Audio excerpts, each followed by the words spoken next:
asalaamaaleykum wa rahmatulah sama mbokk téléspectateurs yi tey jii suñu doyen Doudou Ndiaye Kopa moom lañ invité c'est un ingénieur en tourisme oui Doudou Ndiaye Kopa asalaamaaleykum. waaleykum salaam Mbodj waaleykum salaam. nag itay jamono. maa ngi sant bu baax a baax Mbodj. foo ma di toll. maa ngi sant sama borom. yàlla na yokk. Pleurer, gémir et également lâche. Fais longuement et dignement ta tâche, le destin a voulu t'appeler. Puis comme l'autre, il faut mourir sans parler. Ça c'est la grandeur des hommes. sant rek moo ñu war sant rek. yàlla nañ sant. amiin te yàlla nañ yàlla nangu sant. amiin yaa rabbi. jaay Seydina Mohamed Sallallahu. amiin yaa rabbi. bokk seen Saalum Mbacke. amiin yaa rabbi. amiin waaw tey dañu ñëwaatoon ci wàllu tourisme.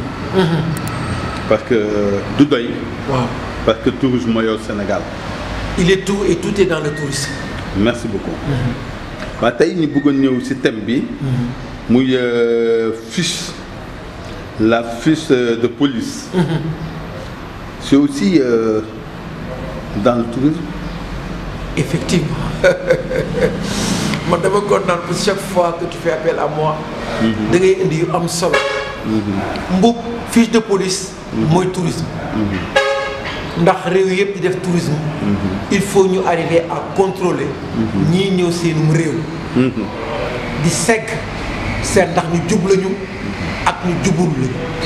moo tax organisation mondiale du tourisme dafa établir ay fiches administratives yoo xam ne ci la réew yi war a liggéey.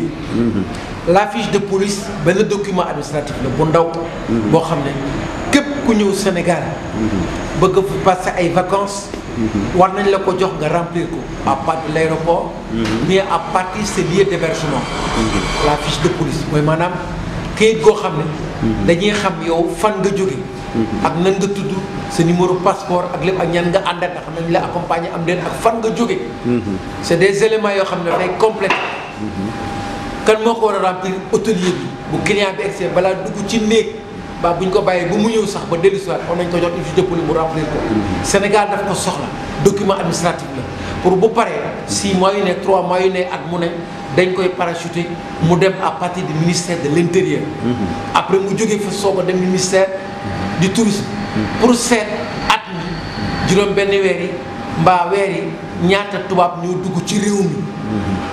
ci fiche de police yooyu nag la ñuy mën a xool hôtelier bi ñaata la ñu war a fay ci année bi mbaa juróom benn ce qu'on appelle les taxes de nuitée. ci la ñuy mën a xool xam ñaata client la hôtelier bi hébergé. parce que hôtelier bu ñëw du moins touriste bu ñëw fanaan ci këru hôtel bi. fanaan benn guddi. il faut ci tag dañ koy yokkal 1000 francs 1000 francs yooyu yëpp day dem ci keesu état moom la ñu tuddee taxe de nuitée kon taxe de nuitée boo ko bëggee contrôler il faut nga xam ñaata fiche de police nga am. fiche de police dañ koy remplir par client. aéroport ou bien comptoir réception wu hôtel yi. ou bien dans leur chambre ak fu ñu mën ne daal. bala ñoo ñibbi il faut ñu signer ñu la fiche de police. pour contrôler les taxes de nuitée. c'est exactement la fiche de police. waaw ñi nga xam ne dañuy aw par la voie terrestre. de frontière à l'autre. waaw ndax ñoom ci leen bokk. waaw parce que képp kuy loger dans un hôtel. ah d'accord waaw mën ñu ñëw mu jaar par la voie terrestre te loger dans centre d'hébergement. centre d'hébergement yi nag c'est un hôtel. c'est un campement. touristique c'est un campement touristique c'est un motel comme on dit. ou bien auberge. waaw yooyu yëpp c'est des lieux d'hébergement. à chaque fois qu'il y a hébergement il faut nga am fiche de police. bu ñu la contrôler da ngay héberger ay nit. te amoo fiche de police. am nañ droit amende mbaa ñu jàppale c'est formellement interdit. am na police de la police touristique boo xam ne bu ñëwee. infiltré wu ñëw sa hôtel taxaw li muy war a jëkk a demander le nombre de clients yi nga héberger ou bien est-ce que remplir nañu la fiche de police. elle est très importante la fiche de police. effectivement waaw li nga xam ne nag mooy les réunions d'information autour de la piscine. ça c'est important. tu sais la réunion d'information autour d'une piscine. man amoon na temps yu ci bari doon ci génn. ñu koy xeex. ndax dafa doon indi ce qu'on appelle la ghettoisation des touristes. boo déggee ce qu'on appelle la ghettoisation des touristes parce que réunion d'information yi boobu daan am dans les temps. agence de voyage yi ak tour opérateur dañu bëggoon di concentrer la clientèle au niveau de l'hôtel. du ñu génn. parce que village de vacances bi lépp a ngi ci. am na village de vacances yoo xam ne boo xëyee sax dañuy jaay journal village de vacances. tous les jours am na looy def ba jant bi so. contact boobu ñu bañoon ñu am ak population yi. ce n'était pas du tourisme. le tourisme. Parce qu'il faudrait qu'il y ait un contact permanent avec les populations. Il faudrait que les populations sentent les tombées de tourisme. Il faut qu'aujourd'hui, les populations aient ce qu'on appelle les produits extra du tourisme.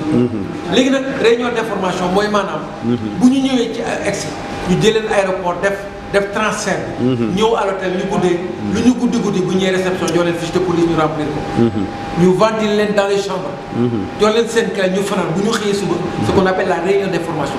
La réunion d'information concernée à sensibiliser les touristes, l'information, la communication et l'éducation sur le tourisme.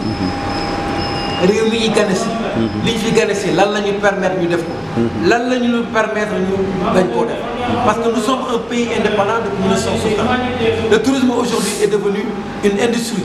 C'est pas parce que yow ñëw nga en tant que touriste lu neex def déedéet. La réunion d'information concernée à sensibiliser les touristes, qu'est-ce qu'ils peuvent faire durant leurs vacances. Est-ce que je me fais comprendre? Pour les touristiques, les gens moi, nous passer des vacances dans un hôtel, dans un campement touristique, ou bien dans un auberge, ou bien dans un motel, ou bien même le tourisme chez l'habitant. Mais pour nous gagner, nous avons un comportement où nous nous comportons. Parce que nous sommes un pays de droit, un pays indépendant. Vous nous déglou des fois information de Georges Mbène, ça frustre. Réunion d'information, vous nous déglou, agent de mon mot lii moo dem lii ngeen war a def boo leen génnee nii ngeen war a taxawee na ngeen bala ngeen a def kat da ngeen laaj guide bi ngeen àndal bala ngeen kat da ngeen àndal accompagnateur bi ngeen àndal toutes les bonnes informations di leen koy jox avant ñuy génn pour ñu bañ a frustré parce que lu leen dal ci mbedd mi dafay retomber sur agence de voyage.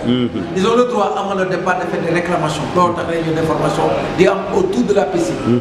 Mais dans les temps nous dañu fi suivre en tant que technicien en tourisme bàyyi leen li ngeen di wax. Le tourisme est devenu une affaire de tout le monde. boo leen ne les touristes ne sortez pas. N'ayez pas de contact avec les populations. Ça fausse le débat. Je ne peux pas concevoir ñun ñu am benn produit bu ñuy wax balnéaire. Tourisme de masse la mooy tourisme bàyyi defal yàlla. dafa am beneen produit boo xam ne sénégalais yi ñoo ko soxla. Touriste bi dafay bëgg a génn dem kër jéena ba parce que galerie la pour photo. kon dañ ko jox sax dañuy def sax information bi di ko wax ne même boo leen génnee bu leen neexee ba ngeen photo nangam nangam. man ngeen dem ci photographe man ngeen dem ci journaliste yi. man ngeen dem jël taxi. loolu produit réservé aux nationaux. Parce que hôtelier bi dans les contrats internationaux dañ ko wax ne hébergement ak restauration bu ci yemee keneen ki jël wàlla. Le tourisme et tout est dans le tourisme. C'est ça en fait. C'est ça. ñëpp ci bopp. Mais tant que yaa ngi bëgg a accaparer lépp. yow hôtelier bi mu tëju du génn. kon passé wul ay vacances ay voyages rek la def. Voilà la part des choses entre les voyages et le tourisme. Mais les cocktails de bienvenue, c'est quoi en fait? Non, il y a vraiment dans l'hôtel quoi. C'est important. Quand vous avez dit cocktail, cocktail, le mot est anglais. Coq, mélange le, tel ou que.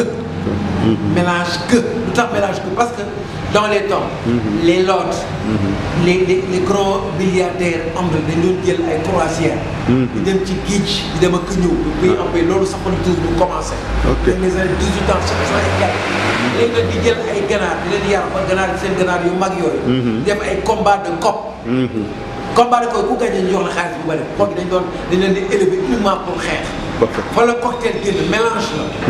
Bon, ça y est, des cocktails, breuvage là, le ñuy mélange avec qui va y mélanger pour un cocktail. Bon, donc les cocktails bienvenus, chaque fois bon amé gan le téro tel nga jox ko. Bu melni chez toi ba né salam alaykoum bu mëna nuyo ba nga jog mbo ba entré ma tok sa sa jabar boko sétlo day jëk dem ci frigo bi génné boisson ba jus ba ndox mu sét jox ma. Lolu may cocktail de bienvenue. Gan nak boko amé bu mu ñëw à l'hôtel, ñëw à la réception. Soit jour bu excellé ou bien le lendemain nga organiser ben cocktail de bienvenue. Mais rek da nga koy jox lo xamné c'est de chez nous. Da nga koy présenter bissap, ba bouy, ba junjeer ba leneen. Lolu ñu wax cocktail de bienvenue da nga koy préparer mu sedd bouy, nga def ko ci ay verre ñu givré ko. Ñu nekk autour de la piscine, ñu offrir leen un pot de bienvenue. Lolu moy bienvenue dal leen ci jamm. Bu ñu naanee laaj li lan la ñu ne ko lii bissap nga expliqué ko bissap bi lan la. Buy lan la. Junjeer lan la. Lolu moy cocktail de bienvenue. Réservé à des étrangers qui arrivent pour la première fois au Sénégal. Lolu moy cocktail de bienvenue. Ça se passe dans les hôtels. Merci beaucoup.